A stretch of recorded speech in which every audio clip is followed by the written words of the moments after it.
लक्ष्य। आचार्य द्रोणाचार्य ने वृक्ष पर एक नकली गीद पक्षी रखकर राजकुमार से उस गीद पक्षी का सिर काटने को कहा। सर्वप्रथम उन्होंने युधिष्ठिर से धनुष बाण लेकर लक्ष्य बीधने को कहते हुए पूछा, क्या तुम गीद को देख रहे हो? युधिष्ठिर ने उत्तर दिया, हाँ गुरुदेव। आचार्य ने पुनः पूछा, क्या तुम वृक्ष को, मुझको अथवा अपने भाइयों को भी देखते हो? युधिष्ठिर ने कहा, हाँ, मैं गीद, वृक्ष, आपको तथा भाइयों को भी बारंबार देख रहा हूँ। तब द्रोणाचार्य ने कहा, तुम लक्ष्य नहीं बीत सकते। तदनंतर आचार्य ने दुर्योधन और अन्य सभी राजकुमारों से भी यही प्रश्न पूछा और उन सब ने वैसा ही उत्तर दिया।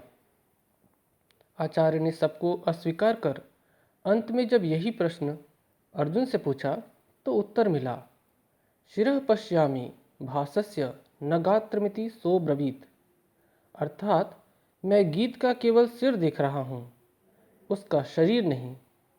तब द्रोणाचार्य ने अर्जुन को तीर चलाने को कहा। अर्जुन ने बाण का संधान किया और गीत का मस्तक काट गिराया। महाभारत की यह घटना हमें यह शिक्षा प्रदान करती है कि जिसका लक्ष्य जितना स्पष्ट होगा वह उतनी ही सफलता के निकट होगा। अधिकांश लोग अपना लक्ष्य ही निर्धारित नहीं कर पाते। यह वैसी ही समस्या है जैसे कोई रिक्शे में जाकर बैठ जाए और पूछने पर कहे कि उसे पता नहीं कि उसे कहाँ जाना है। लक्ष्यहीन व्यक्ति जीवन में कभी सफल नहीं होता। सफल वही हो सकता है जिसका कोई लक्ष्य हो। आश्चर्य का विषय यह है कि मनुष्य सफल होने के लिए सदा भागे जा रहा है। इस भाग दौड़ के चक्र से में भागते भागते एक दिन वह देखता है कि उसके बाल पक चुके हैं, धमनियाँ दुर्बल हो चुकी हैं, दांत अपने अपने स्थान रिक्त कर रहे हैं, और तब वह सोचता है कि मैंने जीवन में क्या पाया। वास्तव में पाने को तब रह ही क्या जाता है जब कुछ लक्ष्य ही नहीं था। लक्ष्य का निर्धारण। जीवन में लक्ष्य निर्धारण करते समय हम द्वंद्व में पड़ जाते हैं कि किस पथ का चयन करें। कठोपनिषद में उल्लेख आता है, श्रेयश्च प्रेयश्च मनुष्यमेतः, अर्थात मनुष्य के जीवन में दो मार्ग आते हैं, एक श्रेय का अर्थात जो श्रेष्ठ है, और दूसरा प्रेय का अर्थात जो प्रिय लगता है। श्रेय श्रेष्ठ मार्ग है, वह धर्म का सर्व कल्याणकारी और हमें उन्नत करने का मार्ग है। यह मार्ग हमारे मुक्ति का द्वार खोल देता है, क्योंकि धर्म ही मनुष्य जीवन की वास्तविक संपत्ति है। दूसरा मार्ग प्रिय है, यह स्वार्थ, अधर्म, भोग और पुण्य क्षय का मार्ग है। इस मार्ग में बहुत शीघ्र ही अल्प सुख प्राप्त हो जाता है, इसलिए अधिकांश लोग इस पथ का स्वाभाविक रूप से चयन कर लेते हैं। पर जीवन के अंत में उन्हें खेद ही होता है। श्रेय का पथ कठिन होता है, पर प्रेय का मार्ग सरल। गीता में भगवान कहते हैं, यत्तदग्रे विषमिव परिणामे मृतोपमम्। आरंभ काल में तो विष के तुल्य प्रतीत होता है, परंतु परिणाम में अमृत तुल्य होता है। यही श्रेय है। परिणामे विषमिव, भोग काल में अमृत तुल्य प्रतीत होता है, पर परिणाम विष के समान होता है। यही प्रिय है। सफलता के रहस्य। सर्वप्रथम लक्ष्य का निर्धारण, फिर उसे पाने का निरंतर प्रयास बहुत आवश्यक है। नहीं तो अधिकांश लोग लक्ष्य बनाते हैं, उसकी प्राप्ति की योजनाएं बनाते हैं, किंतु उसमें निरंतर प्रयास न होने के कारण कुछ दिनों बाद जैसे थे वैसे ही हो जाते हैं। लक्ष्य क्या है या क्या होना चाहिए उसे निश्चित कर लेना चाहिए। उसके बाद एकमात्र लक्ष्य प्राप्ति का प्रयास करना चाहिए। वस्तुतः लक्ष्य के प्रति अटलता ही सफलता का रहस्य है। लक्ष्य के प्रति दृढ़ता वैसी ही आवश्यक है जैसे झरने के नीचे चट्टान, जो आघात पर आघात सहकर भी स्थिर रहता है। जैसे आंधियों के आने पर वृक्ष की जड़ें अंतिम समय तक संघर्ष करती रहती हैं। स्वामी विवेकानंद जी कहते हैं, एक विचार लो, उसी विचार को अपना जीवन बनाओ, उसी का चिंतन करो, उसी का स्वप्न देखो और उसी में जीवन बिताओ। तुम्हारा मस्तिष्क, स्नायु, शरीर के सर्वांग उसी विचार से पूर्ण रहें। दूसरे सारे विचार छोड़ दो। यही सफल होने का उपाय है और इसी उपाय से बड़े बड़े धर्मवीरों की उत्पत्ति हुई है। लक्ष्य का बारंबार स्मरण लक्ष्य की कुंजी है। उदाहरण हेतु यह घटना उल्लेखनीय है। एक नवयुवक घर परिवार छोड़कर ईश्वर प्राप्ति के लिए आश्रम में आया। प्रारंभ में उसे प्रबल वैराग्य था।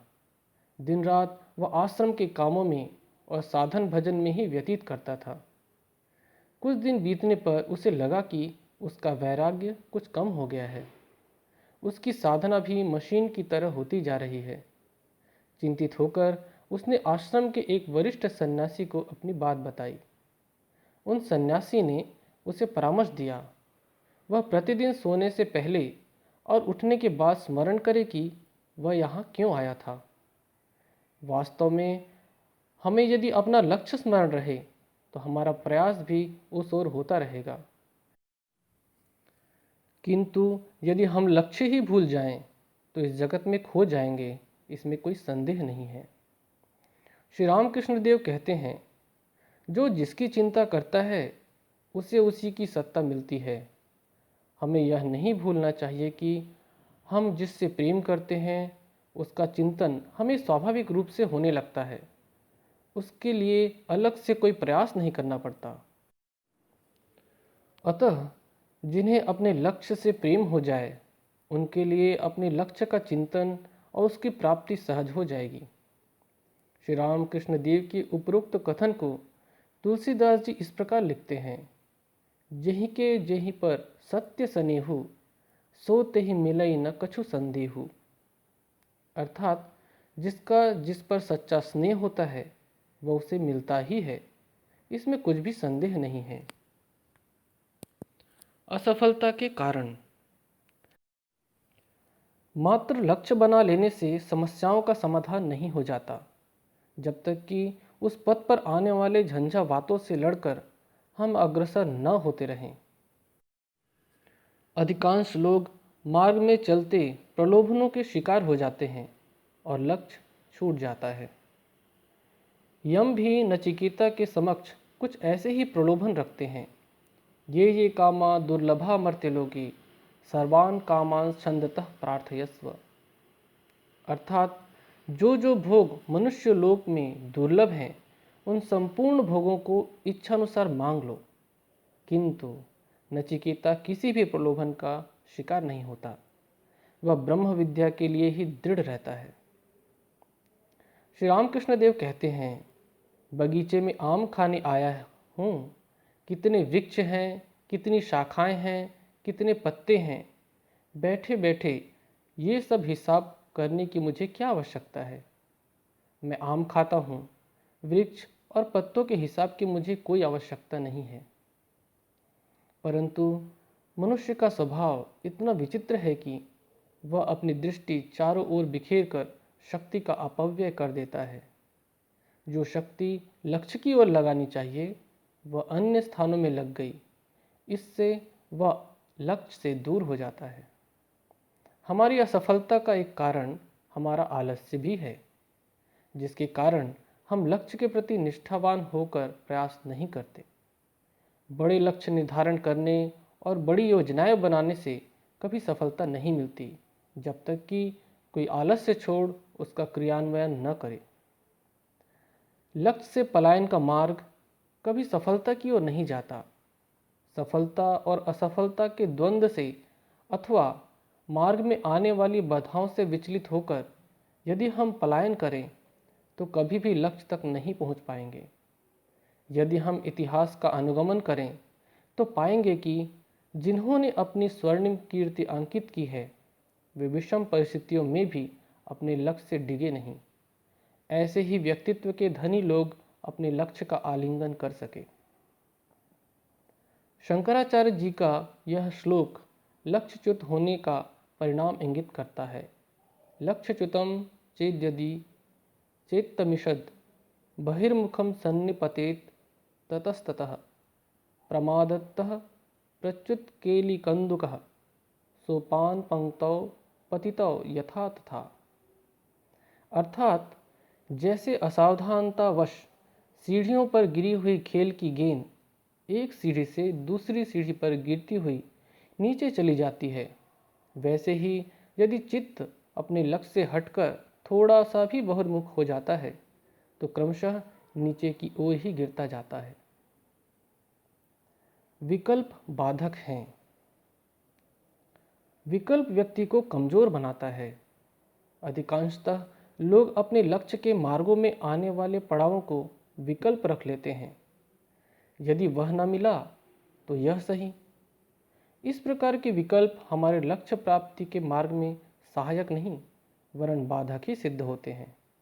इससे संबंधित एक सुंदर कहानी है। एक टापू में एक छोटा राज्य था। वह राज्य भले ही छोटा था किंतु बहुत सुंदर था, इसलिए उस राज्य का नाम सुंदर देश था। उस टापू से दूर एक बड़ा राज्य था जो शक्ति देश के नाम से परिचित था। एक बार शक्ति देश के राजा के मन में सुंदर देश पर चढ़ाई करने की इच्छा हुई। वह अपनी विशाल सेना लेकर उस जलाशय के तट पर आ पहुंचा। प्रातः काल ही वह चढ़ाई करने को प्रस्तुत था, पर यह गुप्त समाचार सुंदर देश के राजा तक पहुंच गया। राजा ने सब कुछ जानकर अपने सभी सैनिकों को रात्रि में ही उस छावनी की ओर प्रस्थान करने का आदेश दिया। समस्त सेना के उस पार पहुंच जाने पर राजा ने नौकाओं को आग लगाने का आदेश दिया। नौकाओं के जल जाने पर राजा ने रात्रि में ही आक्रमण करने का आदेश देते हुए कहा कि सैनिकों, अब हमारे वापस जाने का मार्ग बंद है। अब हम या तो युद्ध करके विजयी होंगे या वीरगति को प्राप्त होंगे। हमारे पास अब कोई विकल्प नहीं है। उन्होंने युद्ध कर शक्ति देश की सेना को हरा दिया। इस कहानी का तात्पर्य है कि जब हमारे समक्ष कोई विकल्प न हो तो हमारी शक्ति बढ़ जाती है, हमारी एकाग्रता बढ़ जाती है। हम युद्ध स्तर पर उस कार्य को संपन्न करने का प्रयास करते हैं। विकल्प रखने वालों की शक्ति विभिन्न भागों में बढ़ जाती है और वे सफल नहीं हो पाते। वैसे ही जैसे दो नाव में पैर रखने वाले अक्सर डूब जाते हैं। लक्ष्य के स्तर। मानव जीवन का प्रथम स्तर जीविकोपार्जन से प्रारंभ होता है। इस स्तर में मनुष्य रोटी, कपड़ा और मकान तक ही सीमित रहता है। भोग ही उसके लिए सब कुछ होता है। वह अपने इंद्रियों से सुख पाना चाहता है। उसकी कामना ही उसका लक्ष्य होती है। कभी कभी इस स्तर का मनुष्य भोग से विरक्त होकर उच्च जगत में प्रवेश कर सकता है, परंतु इसकी संख्या बहुत कम ही होती है। दूसरे स्तर का व्यक्ति भोजन, वस्त्र, आवास और इंद्रिय सुखों से ऊपर उठकर मान यश की आकांक्षा से कार्य करता है। इसके लिए वह बड़े बड़े दान करता है, यज्ञ, हवन और समाज सेवा का कार्य करता है। इसके लिए वह इंद्रिय सुख को छोड़ देता है। मान सम्मान के लिए वह बड़े से बड़ा त्याग कर सकता है। इस स्तर के मनुष्य का मन पहले की अपेक्षा उच्च स्तर में रहता है और मान यश की तृप्ति होने पर या उसके असार बोध होने पर वह उच्च जगत में प्रवेश कर सकता है। इन दोनों स्तरों से ऊपर उठने पर व्यक्ति आध्यात्मिक जगत में प्रवेश करता है। जीवन का अनुभव उसे इन दोनों स्तरों से वैराग्य प्रदान करता है और वह आध्यात्मिकता की सीढ़ी चढ़ने लगता है। उसका लक्ष्य एकमात्र ईश्वर प्राप्ति होता है, क्योंकि उसे बोध हो चुका है कि धन, मान, सम्मान इस भव संसार से कभी मुक्त नहीं कर सकते। इस चक्र को काटने के लिए वह ईश्वराभिमुखी हो जाता है। मानव जीवन का लक्ष्य क्या है? श्री रामकृष्ण देव अपने पास आने वाले भक्तों से जीवन कर्तव्य के बारे में प्रश्न पूछते थे। एक बार यही प्रश्न उन्होंने बंकिम चंद्र से भी पूछा। उत्तर में बंकिम जी ने कहा, मनुष्य का कर्तव्य आहार, निद्रा और मैथुन है। तब श्री रामकृष्ण देव ने विरक्त होकर उनसे कहा, तुम बड़ी ऊंची बात करते हो। तुम दिन रात जो करते हो वही तुम्हारे मुख से निकल रहा है। लोग जो कुछ खाते हैं उसी की डकार करते हैं। मूली खाने पर मूली की डकार आती है। कामिनी कांचन में दिन रात रहते हो और वही बात मुख से निकल रही है। यदि ईश्वर का चिंतन न हो, यदि विवेक वैराग्य न हो, तो केवल विद्वता रहने से क्या होगा। यदि कामिनी कांचन में मन रहे तो केवल पंडिताई से क्या होगा। जब मानव जीवन का लक्ष्य न तो कामिनी कांचन है और न ही विद्वता, तो वास्तव में मानव जीवन का लक्ष्य क्या है। इसी संदर्भ में स्वामी विवेकानंद जी कहते हैं, इंद्रिय सुख मानव जीवन का लक्ष्य नहीं है, ज्ञान ही सकल प्राणियों का लक्ष्य है। हम देखते हैं कि एक पशु जितना आनंद अपनी इंद्रियों से पाता है, उससे अधिक आनंद मनुष्य अपनी बुद्धि से अनुभव करता है। साथ ही हम यह भी देखते हैं कि मनुष्य आध्यात्मिक प्रकृति का बौद्धिक प्रकृति से भी अधिक आनंद प्राप्त करता है। इसीलिए मनुष्य का परम ज्ञान आध्यात्मिक ज्ञान ही माना जा सकता है। इस ज्ञान के होते ही परमानंद की प्राप्ति होती है। लक्ष्य विधन। जब मनुष्य के जीवन में यह प्रश्न उपस्थित हो कि मानव जीवन का लक्ष्य क्या है, तभी उसके जीवन की आध्यात्मिक यात्रा प्रारंभ होती है। वह स्वयं को और अपने को जानना चाहता है। यही प्रश्न उसके लिए आध्यात्मिक जगत का द्वार खोल देता है। विभिन्न कालों में विभिन्न प्रकार के साधकों ने विभिन्न प्रकार के पथों का अवलंबन किया और वे सफल हुए।